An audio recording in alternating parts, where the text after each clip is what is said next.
Bonjour à tous, bienvenue donc à ce nouveau webinaire du FC3R.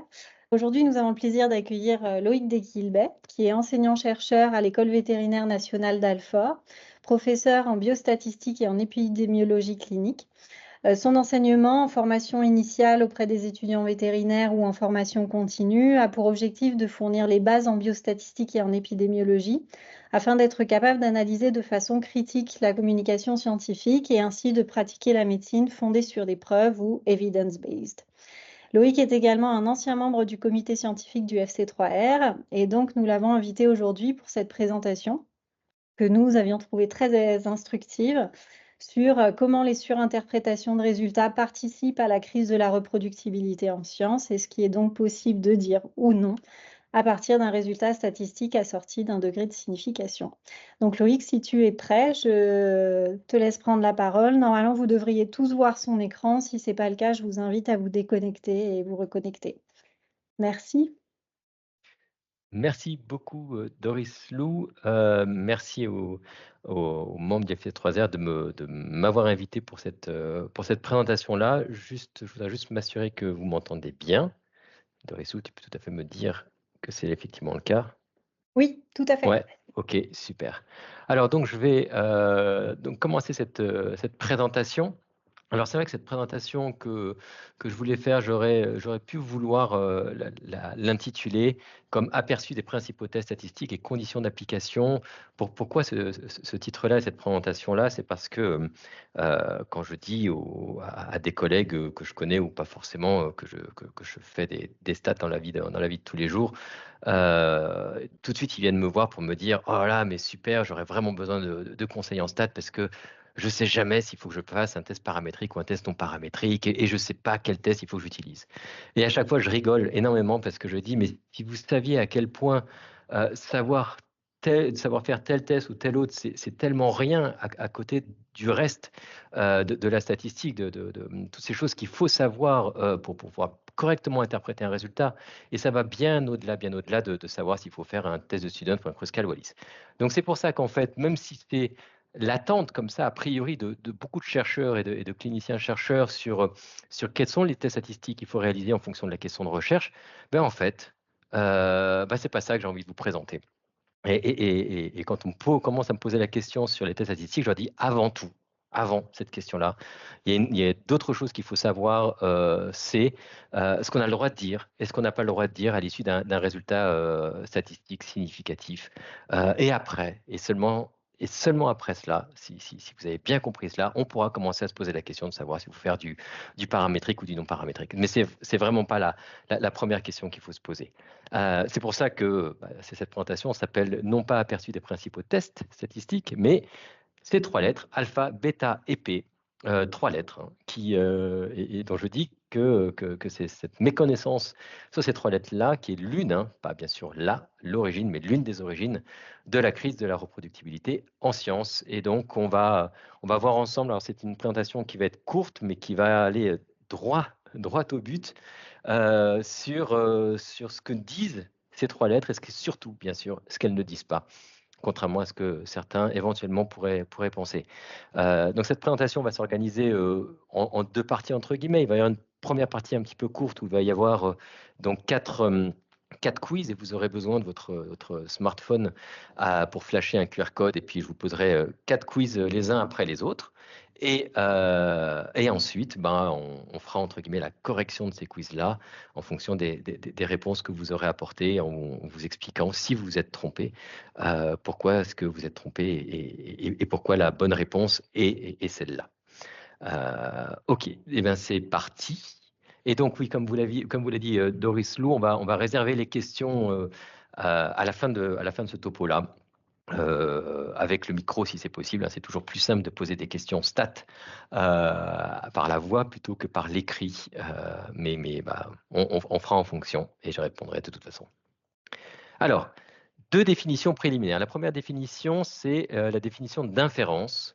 L'inférence, faire de l'inférence ou inférer, hein, c'est étendre des résultats observés dans un échantillon vers une population et on parle de population cible, hein. Et toute étude, quelle qu'elle soit, a bien sûr pour objectif de faire de l'inférence. Aucune étude n'a pour objectif de ne parler que de son échantillon.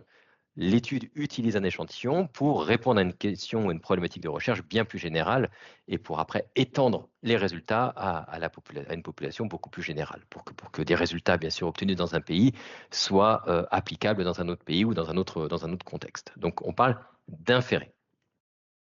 Premier quiz, et ça commence donc par une série de 4 quiz. C'est parti, et je vais vous laisser bien sûr le temps de lire chacun de ces quiz. Hein. Donc là, le premier, c'est on imagine un essai clinique randomisé en double aveugle, comparant la prise d'une seule gélule de belladonna 15 CH, hein, pas 9 CH, mais 15. C'est une prise unique contre placebo. Et donc on imagine cet essai clinique-là très bien réalisé qui vise à comparer donc l'homéopathie versus placebo sur la survenue d'un décès chez des patients qui sont atteints d'un cancer du pancréas en stade terminal. Dans un tel essai comme ça, qui est parfaitement réalisé, il est randomisé, il est en double aveugle, il a une bonne taille d'échantillon, enfin vraiment, tout va très bien.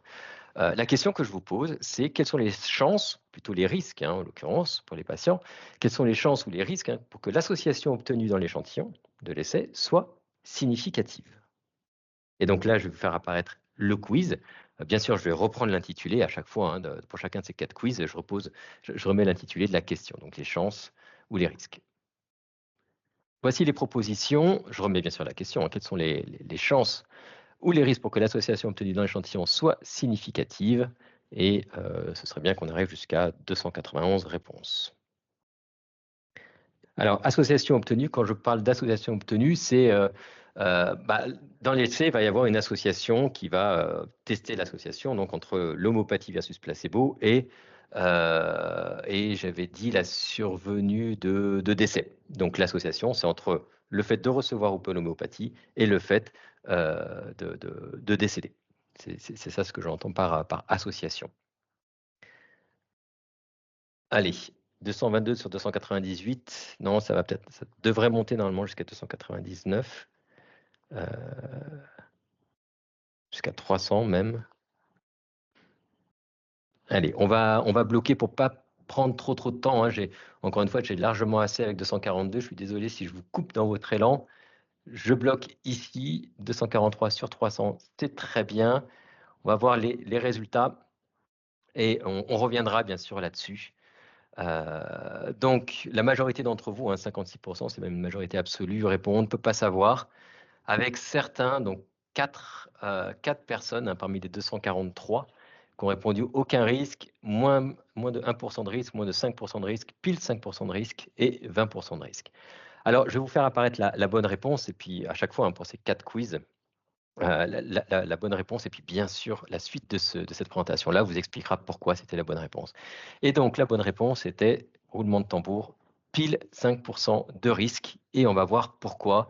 Et notamment là-dedans, ce sur quoi je reviendrai énormément, c'est, alors il n'y en a que 4, et évidemment le questionnaire était anonyme, mais il ne fallait surtout pas répondre aucun risque. Le reste, c'est des erreurs, mais j'ai envie de dire que ces erreurs-là, elles sont un peu moins graves, entre guillemets, que le aucun risque. Mais voilà. Mais bien sûr, ce n'est pas moins de 20% ou moins de 5% de risque. Ce n'est pas bien sûr 20%, et c'est une probabilité que l'on connaît. Et on reviendra là-dessus. Voilà, ça donne un petit peu l'idée du quiz. On va revenir maintenant sur le PowerPoint. Donc ça, c'était le premier quiz. Deuxième quiz maintenant.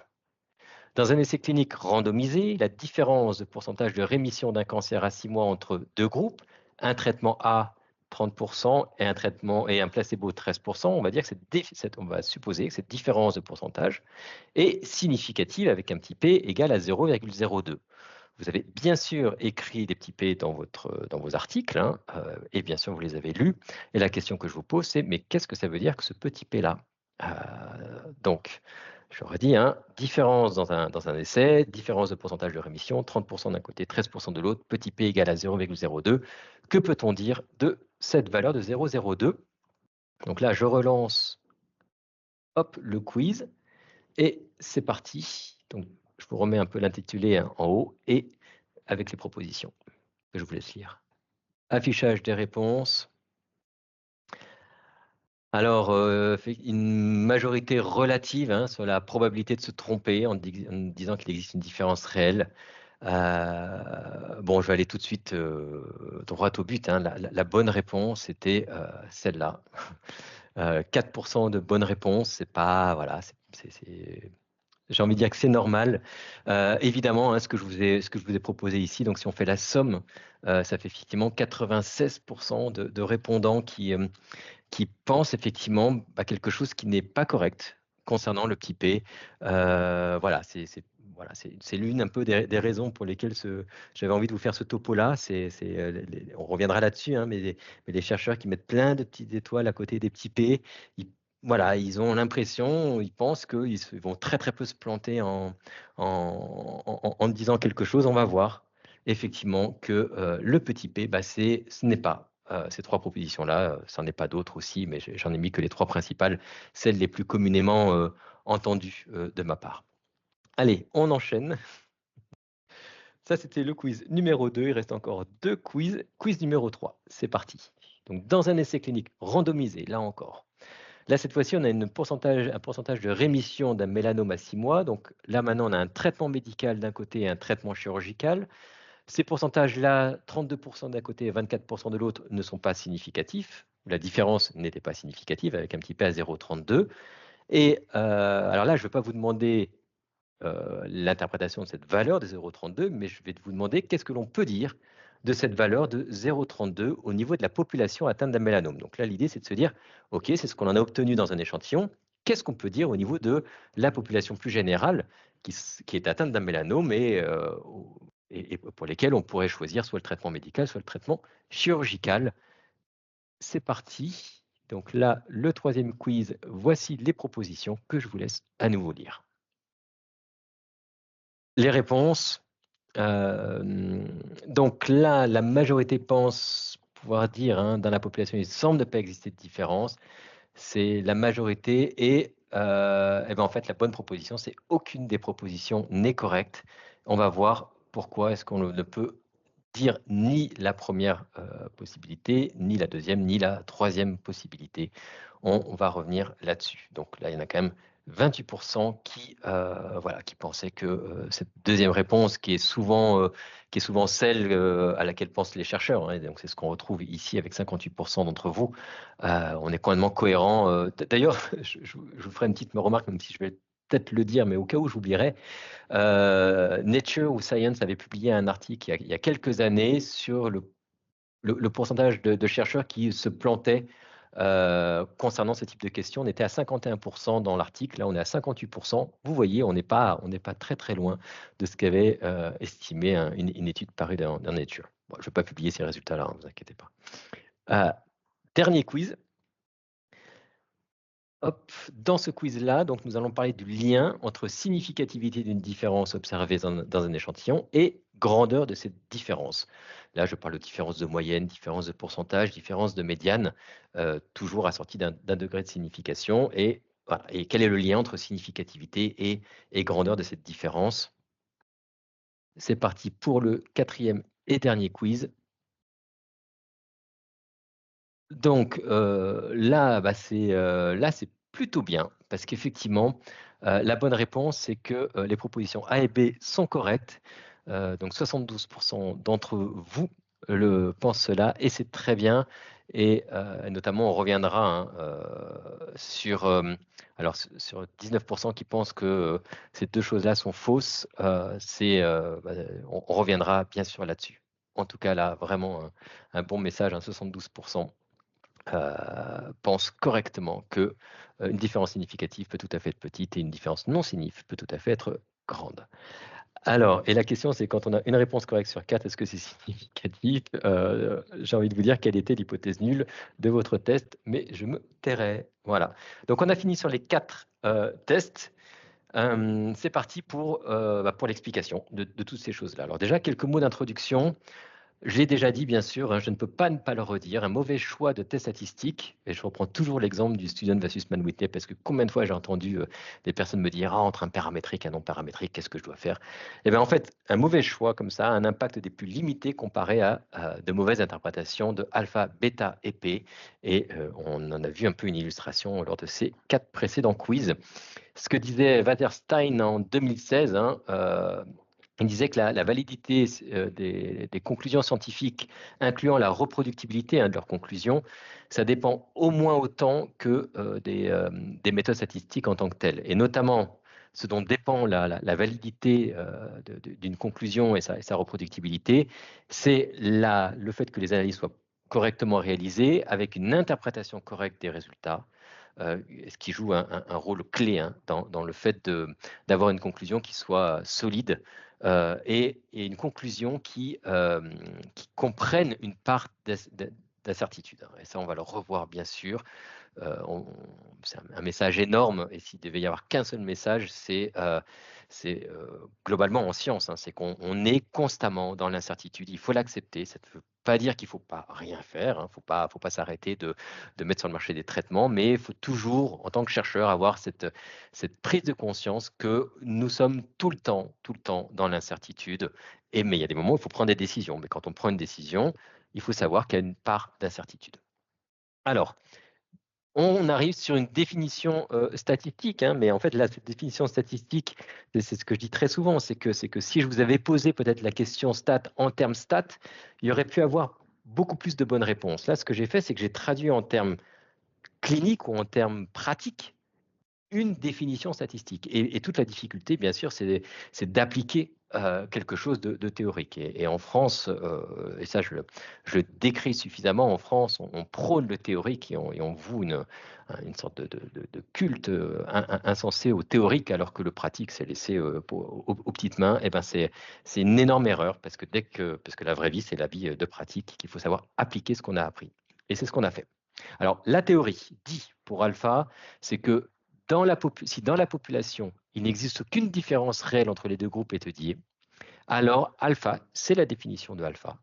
Il y a alpha % de risque, qui est toujours fixé à 0,05, alpha % de risque d'obtenir une différence significative dans l'échantillon, quelle que soit la taille de l'échantillon. Là, déjà, dans cette phrase-là, j'ai déjà un peu traduit en français une phrase purement statistique. La phrase purement statistique que vous avez peut-être apprise dans vos cours de stats, c'est alpha, c'est la probabilité de rejeter H0 quand H0 est vrai. Alors ça a été appris, je suis sûr, par cœur, mais la traduction de cette phrase-là statistique, ça n'a jamais été plus loin. Ça n'a jamais été OK. Et qu'est-ce que ça veut dire en pratique? Eh bien, en pratique, c'était le cas de l'homéopathie.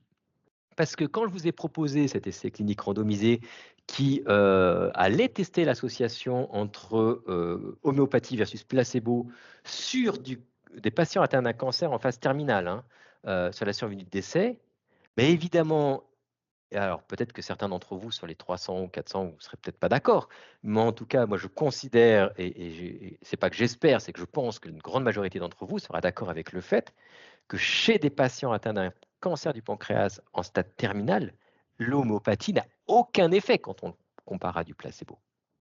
Eh bien, dans cette situation-là, on est dans la situation où il n'existe aucune différence réelle, ici c'est la différence réelle de taux de survie, entre des millions de personnes qui recevraient l'homéopathie et des millions de personnes qui recevraient du placebo. Donc, dans ces situations très particulières-là, H0 est vrai. L'hypothèse nulle du test statistique est vraie. Et là, on revient sur le truc classique de la définition de alpha. Quand H0 est vrai, il y a alpha % de risque de dire qu'H0 est fausse, c'est-à-dire d'obtenir une différence significative. Donc en fait, la bonne réponse était pile 5% de risque, parce que c'est tout simplement la définition de alpha. Et alors ça, cette implication de ce 5%. Alors déjà, je vais revenir sur vos différentes erreurs que vous avez commises. Je reviens d'abord sur le aucune. Certains d'entre vous, 4 parmi vous, et voilà, mais je trouve que c'était ce chiffre-là, je ne suis pas du tout en train de stigmatiser, absolument pas. Mais en tout cas, le fait de penser aucune chance, ça, je vais me permettre de le dire, c'est une grave erreur. C'est une erreur qui consiste à penser que quand en vrai, il n'y a aucune différence réelle, en l'occurrence c'est le cas ici, en vrai, il n'y a absolument aucune différence de taux de survie entre les millions qui recevraient de l'homéopathie et des millions qui recevraient du placebo. Donc, à penser aucune, donc ceux qui ont répondu aucune dans le quiz, et peut-être d'autres, pensent que si en vrai, il n'y a aucun effet de quelque chose, alors forcément, dans l'échantillon, il n'y aura aucune chance d'observer une différence significative. Eh bien, pensez ça. C'est penser que le hasard n'existe pas. C'est penser que ce qu'il y a dans la population va se retrouver dans l'échantillon forcément. Eh bien non. Et non, et à tel point que c'est même 5%, mais même sans aller sur le 5%, déjà, il y a quelque chose, et je sais que vous l'avez appris en plus en cours, Mais après, il y a le fait de l'accepter, de l'ingurgiter, de l'avoir dans ses tripes, le fait que ce que l'on a dans un échantillon peut être tout à fait très éloigné de ce qu'il y a dans la population, y compris lorsque l'étude est très bien faite, très bien menée, avec une représentativité parfaite de l'échantillon vis-à-vis de la population grâce à un tirage au sort. Le hasard peut conduire à observer quelque chose dans l'échantillon de très éloigné de ce qui se passe dans la population. OK. Et ça, et notamment le fait que si en vrai il n'y a aucune différence réelle, eh bien la probabilité d'observer une différence significative, c'est alpha et c'est 5%. Et c'est pas faible. Et c'est pas faible. C'est-à-dire que quand on reçoit, en tant que lecteur ou lectrice d'une communication scientifique, quand on reçoit une information selon laquelle le petit p est inférieur à 0,05, quand on voit une association significative, il faut absolument avoir en tête que si en vrai l'intervention étudiée par les auteurs n'avait aucun effet, eh bien, ce qui a été observé, c'est-à-dire l'association significative, eh bien, ce serait arrivé dans 5% des cas, malgré tout. Ce qui ne veut pas dire que quand on reçoit l'association significative, il n'y a pas d'association réelle. Non, c'est qu'il faut garder en tête qu'il est tout à fait possible, et ça arrive dans 5% des cas, d'observer une association significative quand en vrai, il n'y a aucune association réelle. Après, je reprendrai, hein. J'ai vu qu'il y avait des questions dans le chat. Je me permettrai de les reprendre éventuellement. Vous pourrez les reposer à l'oral. Mais donc, je termine mon petit discours. Donc ça, c'était la prise en compte de alpha. Et cette prise en compte de alpha dans la communication scientifique, c'est soyez humble quand vous obtenez un résultat significatif. Une étude ne montre pas quelque chose. Une étude apporte des éléments pour penser que blablabla. Mais on ne montre pas une chose avec une étude. Ce qui ne veut pas dire qu'on n'a pas le droit de mettre sur le marché un traitement quand il a été montré comme significatif dans un essai clinique, hein. Mais on a, avec un petit p significatif, de bonnes raisons de penser que blablabla, mais on ne montre pas. Alors, définition du degré de signification, là, vous vous souvenez, et voilà, il y avait la somme des propositions, là, il y avait la première, la deuxième, la troisième, et puis il y avait une proposition qui disait les trois sont correctes.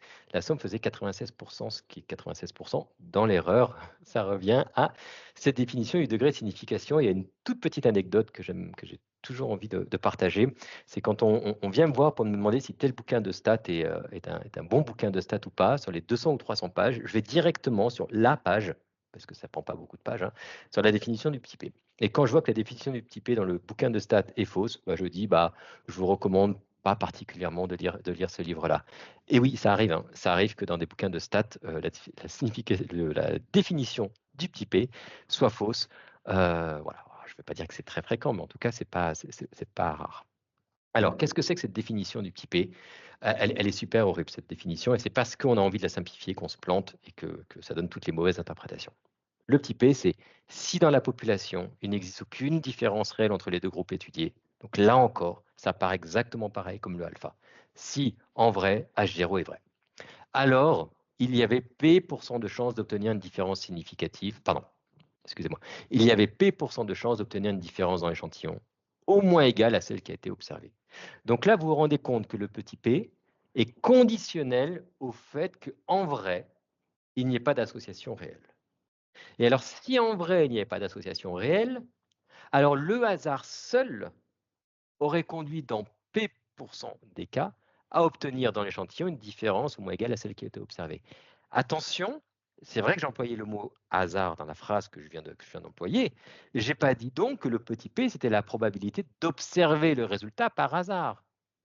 C'est si le hasard et seulement le hasard avait été présent, c'est-à-dire que si en vrai il n'y avait aucun effet de l'intervention, alors il y aurait eu P% de chances d'observer dans l'échantillon une différence au moins égale à celle qui a été observée. Et donc, cette valeur de P, eh ben, c'était donc si dans la population, il n'existe aucune différence réelle de pourcentage de rémission entre le traitement et le placebo, autrement dit, si dans la population, il n'y avait absolument aucun effet du traitement versus placebo sur le pourcentage de rémission, alors l'étude, telle qu'elle a été conduite, avait 2% de chance d'obtenir une différence dans l'échantillon au moins égale à celle qui a été observée. Et donc là, vous vous rendez compte que le petit p, et donc c'est ce que je dis après, non, je vais le dire à l'oral, c'est que le petit p, il est conditionné au fait qu'H0 soit vrai. Ce n'est donc pas la probabilité que H0 soit vrai, c'est une probabilité si H0 avait été vrai. Et alors là, on arrive sur quelque chose d'incroyable. C'est que si je vous pose la question, là pour le coup, je ne vais pas attendre de réponse. Même en amphi, je n'attends pas forcément cette réponse parce que tout de suite après, j'enchaîne. Si je vous posais la question de savoir, de me dire, mais en vrai, H0, elle est vraie ou elle n'est pas vraie dans une étude? La réponse est on sait rien, on n'en sait rien. On ne sait pas et on ne saura jamais si H0 est vrai ou pas. H0, ça porte sur la population, sur des millions d'individus. Et même s'il y avait 3 études, 4 études, 5 études qui retrouvaient un résultat significatif peut toujours apparaître par hasard. Donc, ce n'est pas parce que 5 études ont observé un résultat significatif qu'on sait qu'H0 est fausse. Donc, le fait de dire, enfin, ce que je suis en train de vous dire, c'est que H0, en pratique, on ne saura pas si elle est vraie ou si elle est fausse. Donc, le petit p, il repose sur une hypothèse, qui est H0, qu'on suppose vraie, mais dont on ne saura jamais si elle est vraie ou si elle n'est pas vraie. Et ça fait que cette interprétation du petit p, elle est vachement compliquée parce qu'elle est conditionnelle au fait qu'il se passe un truc et on ne saura jamais si ce truc-là, H0, est vrai ou pas. Et c'est la raison pour laquelle il y a quelques journaux en médecine humaine qui ont retiré le petit p de leurs articles parce qu'ils disent l'interprétation correcte est tellement compliquée et il y a tellement de gens qui se plantent en pensant à tort que c'est une probabilité de se planter que on va retirer le petit p de nos articles. Voilà, donc on va revenir là-dessus, évidemment, puisque vous pourrez avoir bien sûr pas mal de questions là-dessus. Alors, je reviens là-dessus, parce que c'est effectivement une des propositions que j'avais faites, qui concernait le fait que quelques chercheurs pensent que le petit p quantifie en quelque sorte une erreur, d'ailleurs comme alpha, ce qui n'est pas vrai. Ce qui est dommage, parce que alpha, ça s'appelle un risque d'erreur, et pourtant, alpha, ça ne peut pas être vu comme une erreur au sens général du terme. Le petit p, ne quantifie pas la probabilité de se planter lorsqu'on va dire que H0 est fausse. En fait, quelle est l'erreur que l'on commet en inférant, donc en généralisant le résultat? Je reviendrai sur la question du chat, la différence entre P et alpha, je viens de le voir à l'instant là. Alors, je reviens sur ma diapo. L'erreur que l'on commet en inférant, c'est ni alpha ni P. Ça, c'est très important. Alpha et P, on va voir leur différence, mais le point commun des deux, c'est que ce sont deux probabilités si et seulement si H0 avait été vrai. Et le petit p, c'est si H0 avait été vrai, alors il y aurait eu P% de chance d'observer une différence au moins égale à celle qui a été observée. En revanche, ce que l'on peut dire, c'est que cette erreur que l'on commet en inférant, cette erreur-là, donc c'est pas égal à alpha, c'est pas égal à P, et cette erreur, elle augmente d'autant plus que la puissance statistique de l'étude diminue, et elle augmente d'autant plus que l'étude est davantage exploratoire que confirmatoire. Et ça, c'est horrible. Et c'est d'ailleurs ce que décrit des papiers sur la reproductibilité de la science dans 2 revues qui sont Nature et Science. Et vous allez voir que c'est très paradoxal le fait que ce soit ces revues-là qui publient ces choses-là en disant attention, attention, il y a des problèmes de reproductibilité de la science. C'est qu'une étude qui est la première à montrer un résultat significatif, elle a beaucoup plus de risques de se planter quand elle va dire qu'il y a une association réelle, que la 10e étude qu'obtient un résultat significatif que 9 autres études précédentes ont aussi montré. Donc une étude qui est la 10e, on la croit davantage. En tout cas, l'erreur qu'elle va commettre, cette étude-là, ou les auteurs de l'étude, que les auteurs vont commettre, ces erreurs-là, en concluant à partir d'un résultat significatif, ces erreurs-là, elles vont être beaucoup plus faibles que lorsque l'étude est la première à l'avoir montré. Sauf que le problème, c'est que la première étude a beaucoup plus de chances d'être publiée dans Nature ou dans Science que la 10e. Et c'est là où on arrive à un paradoxe dont Nature et Science sont auteurs. Son auteur je ne vais pas dire coupable, mais c'est bien sûr qu'on veut privilégier le côté sexy des choses, mais le fait d'être sexy a un prix, c'est qu'on peut beaucoup plus se planter. Voilà, on pourra bien sûr continuer d'en discuter, mais voilà, ça c'est l'un des principaux problèmes de la crise de la reproductibilité de la science. C'est sous prétexte qu'on a été les premiers et qu'on a un résultat significatif, c'est on a montré que. Eh bien non, on n'a rien montré que. Quand on a été les premiers, on met une couche de gants gigantesque dans le fait de dire que peut-être dans la population, il n'est pas impossible que l'association existe réellement. Dans une étude de faible puissance statistique ou bien qui est la première au monde à observer une différence significative, l'erreur de communication en inférent peut être beaucoup plus élevée que 50%. C'est des probabilités qui peuvent se calculer. Les premiers à l'avoir fait, c'est Ioannidis en 2005 dans le PLOS Medicine, qui titrait son papier en disant pourquoi la majorité des résultats scientifiques sont faux. Donc c'est dans ce papier-là, entre autres, hein, qu'il est voilà, qu'il y a ces calculs-là de probabilité de se planter. Définition du risque d'erreur bêta de deuxième espèce et surtout conséquence, parce qu'encore une fois, là, mon objectif, c'est pas d'être statistique mathématique, mais de faire vraiment le lien entre la stat et la vie réelle. La définition de bêta, c'est si dans la population, cette fois-ci, il existe une différence réelle entre les deux groupes étudiés, alors il y a bêta% de risque d'obtenir une différence non significative dans l'échantillon. Là, si je donne un exemple, en supposant que le paracétamol a un vrai effet sur la réduction de la fièvre, un essai clinique qui va essayer, encore une fois, de montrer un effet du paracétamol, en supposant que le paracétamol a un vrai effet sur la réduction de la fièvre, eh ben, cet essai clinique-là, il a bêta% de risque d'obtenir une différence non significative dans l'échantillon. Bien sûr qu'il peut obtenir une différence non significative de réduction de fièvre entre ceux qui reçoivent du paracétamol et le placebo. Et là, bien sûr, et ça vous l'avez déjà en tête, ça sera une notion de perte de puissance, un manque de puissance statistique. Il se trouve que bêta dépend de delta, c'est-à-dire que plus la différence réelle est grande dans la population, plus il va être facile d'avoir une différence significative, donc moins il va être facile d'avoir une différence non significative. Donc bêta dépend de delta. Et plus delta augmente, plus bêta diminue. Il se trouve que bêta est inconnu. Delta est inconnu. La différence réelle, là encore, on ne la connaît pas. On peut avoir plein d'études estimant une différence et on pourrait faire des méta-analyses qui seraient les moyennes des moyennes de différence, mais on n'aura jamais la vraie valeur de delta. Il y aura toujours un intervalle de confiance dans toute estimation. Donc delta est inconnu. Bêta est donc inconnu. Or, il va y avoir 3 puces encore. L'erreur de communication en inférant à partir d'une différence non significative. Je vous traduis un petit peu les choses. Ça veut dire que, admettons que vous ayez dans votre échantillon une différence non significative. Si vous vouliez généraliser cela en disant « oyez, oyez », il n'y a donc pas de différence réelle, puisque pas de différence significative. Cette erreur-là que l'on commet en disant « oyez, oyez », il n'y a pas de différence réelle, elle dépend de bêta. Je ne vais pas vous faire la démonstration, ce n'est pas égal à bêta, cette erreur de communication, mais en revanche, elle dépend de bêta, qui est inconnue. Ça veut dire donc que l'erreur de communication en inférent, donc en disant « oyez, oyez, il n'y a pas de différence réelle dans la population à partir d'une différence non significative dans l'échantillon », cette erreur-là de communication, elle est potentiellement gigantesque. Et qu'est-ce qu'on recommande en communication quand on dit à la personne, bah, voilà, tu peux communiquer ça, mais tu peux te planter magistralement. Bah, la conséquence, c'est de dire, bah, vaut mieux pas que tu communiques ce truc-là, parce que tu peux vraiment te planter magistralement. Donc, la suggestion est la suivante, c'est il est interdit d'inférer quoi que ce soit à partir d'une différence non significative. D'une différence non significative, on ne peut rien dire.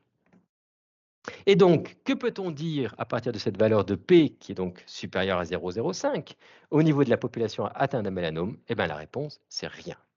Alors, je ne suis pas surtout pas en train de dire qu'il ne faut pas publier des résultats non significatifs. Il faut les publier, significatifs comme non significatifs. En revanche, l'implication en pratique, en clinique de cette non-significativité, bah, elle est nulle. C'est-à-dire qu'on ne peut pas on ne peut pas modifier nos comportements en clinique parce qu'un résultat n'est pas significatif. En revanche, ce que ça va faire, un résultat non significatif, c'est que ça va dire à d'autres chercheurs bah, de peut-être de changer de thématique de recherche ou de continuer dans cette thématique-là, mais peut-être avec plus de sujets. Donc je ne suis pas du tout en train de dire, certainement pas qu'il ne faut pas publier un résultat non signif. Il faut le publier, mais il ne faut pas l'interpréter de façon fausse. C'est-à-dire qu'un résultat non signif, en tant que tel, il est non signif. Est-ce que ça veut dire qu'il y a quelque chose? On n'en sait rien. Est-ce que ça veut dire qu'il n'y a pas d'effet? On n'en sait rien. Peut-être qu'il y a certains qui, du coup, vont arrêter de demander des financements pour cette thématique-là. D'autres, au contraire, vont en demander encore plus des financements pour avoir des tailles d'échantillons encore plus élevées. Pour apporter des éléments de preuve que deux groupes sont voisins sur la survie d'un critère de jugement au niveau de la population, il faut utiliser les tests statistiques qui sont faits pour ça. Un test statistique classique, Student, Mann-Whitney, Q2, tout ce que vous voulez, ils ne sont pas là pour suggérer une égalité ou une équivalence dans la population. Ils sont là pour rejeter H0 et donc pour essayer de montrer, tenter de montrer que deux groupes diffèrent dans la population. Mais les tests statistiques pour essayer de montrer que deux groupes sont semblables au niveau de la population, mais il y a des tests statistiques qui sont là pour ça. Et ça s'appelle des tests d'équivalence ou de non-infériorité. Et notamment pour mettre sur le marché un générique sur le marché, il ne faut pas obtenir une différence non significative entre générique versus traitement de référence. Ce serait trop simple. Sinon, vous prenez n égale 4 dans chaque groupe et vous obtiendrez une différence non significative. Heureusement qu'une différence non signif ne permet pas de dire, pour les génériques ou pour d'autres choses, hein, ne permet pas de dire que donc, du coup, dans la population, les deux populations sont à peu près voisines. Dernière chose, et on arrive à la fin, et on va avoir un petit peu de temps, un quart d'heure, un bon quart d'heure pour, bon, je ne sais pas, en tout cas, 15 minutes, j'espère, pour discuter ou rediscuter de tout ça. Lien entre significativité et différence lien entre significativité d'une différence et grandeur de cette différence. Là, la bonne nouvelle, c'est que la majorité d'entre vous avaient répondu correctement. Une différence significative ne veut surtout pas dire que cette différence est grande. Il y a plein de gens qui pensent que un petit p suffit pour dire que la différence est importante. Absolument pas. Le petit p dépend, entre autres, de la taille de l'échantillon. Ça veut donc dire que si vous avez une différence qui est cliniquement négligeable, mais qui a été estimée sur un échantillon de très très grande taille, eh bien, elle sera significative, cette différence-là, alors même qu'elle est petite. Donc ça, c'est le premier point qui n'est pas très très dangereux en communication scientifique. Le deuxième point beaucoup plus dangereux, c'est celui-là. C'est de penser qu'une différence non significative, eh bien, il y a pas mal de gens qui pensent que puisqu'une différence est non signif, c'est qu'elle est forcément petite ou faible. Eh bien, pas du tout, pas du tout, pas du tout. Et on peut facilement avoir des pourcentages qui vont être très différents dans un échantillon, alors que le petit p va être non significatif. Donc, ça, combien de fois je vois dans des articles de dire les gens mettent simplement le petit p. Ils ne mettent pas les valeurs des pourcentages, ils ne mettent pas les valeurs des moyennes ou des médianes. Ils disent simplement pas de différence significative, p égale à 0,83. Mais ce p 0,83 ne nous donne pas l'information quant au fait que cette différence va être grande ou faible. Encore une fois, un p égale à 0,83, ça peut être obtenu dans un échantillon où il y a 75% dans un cas et 23% dans l'autre. Cette différence-là, sur un petit échantillon, ça peut faire un p égale à 0,83. Donc, la significativité d'une différence, en étant provocateur, je vais dire qu'elle n'a aucun lien avec la grandeur de cette différence. Évidemment que mathématiquement, elle a un lien. C'est clair, un petit p dépend de la différence observée. Mais si je commence à ouvrir cette boîte de Pandore en disant que oui, c'est vrai qu'il y a un lien entre petit p et différence observée, en ouvrant cette brèche, les gens s'engouffrent en disant donc le petit p étant proportionnel étant lié à différence observée, plus le petit p est faible et donc plus la différence est grande. Et ça va vers l'étape d'après qui est de dire un petit p faible, ça veut dire grande différence, et un petit p élevé veut dire petite différence. Et bien là, ça ne marche plus. Donc ne faites pas de lien, même si effectivement, mathématiquement parlant, il y en a un. Je ne peux pas dire, j'aurais bien voulu le dire, je ne peux pas dire qu'il y a indépendance entre significativité d'une différence et importance d'une grandeur. Ok, il y a un lien, mais ne le faites pas. Et quand vous devez apprécier la grandeur d'une différence, eh bien, vous devez utiliser les indicateurs qui sont testés. 2 pourcentages, 2 moyennes, 2 médianes, un odds ratio, un risque relatif, etc. etc. Et bien voilà. Voilà. Alors, j'avais laissé une diapo à la fin hein, pour ne pas en frustrer certains, qui est ce tableau-là des tests statistiques. Mais vous voyez que c'est peanuts par rapport à tout ce que je viens de vous dire. En tout cas, j'espère que je vous ai convaincu.